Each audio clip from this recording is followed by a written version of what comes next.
Bannayuganda bannange, nze Shamim Malende, omubaka omukyala owa Kampala era munnamateeka wa National Unity Platform.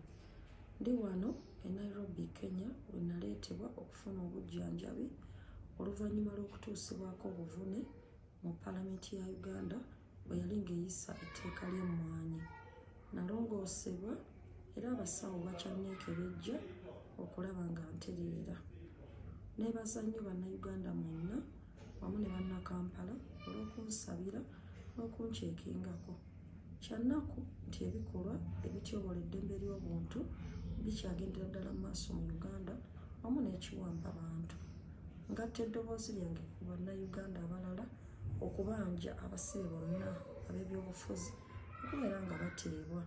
Abantu nga Eddie Mutwe, Noah Mutwe, Kalanzi, Machete, Gaddafi, Achileo Kivumbi, Smart, Dr. Kizza Besigye wamu ne Kanso Abedi Nassa n'abalala bangi babeere nga bafuna eddembe lyabwe. Omuntu yenna alina okuba ng'akwatibwa mu mateeka n'asibibwa mu mateeka ate era n'awozesebwa mu mateeka.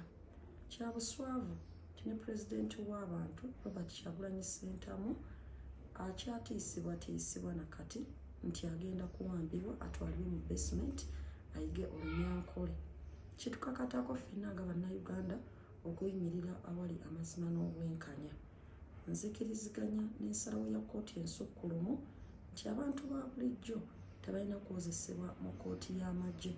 Era mu kkowe eryo lyennyini wensinziira ne ŋŋamba nti ku lwange ne ku lwa bannakampala benkiikirira tuwakanya etteeka eriri mu Paalamenti kati erya Uganda People's Defence Forces Amendment Bill 2025. Ng'ekigendererwa ky'etteeka eryo kyakubeera nti abantu ba bulijjo baddamu okwozesebwa mu kkooti ey'amagye ate nga Supreme Court ekyo yakijungulula.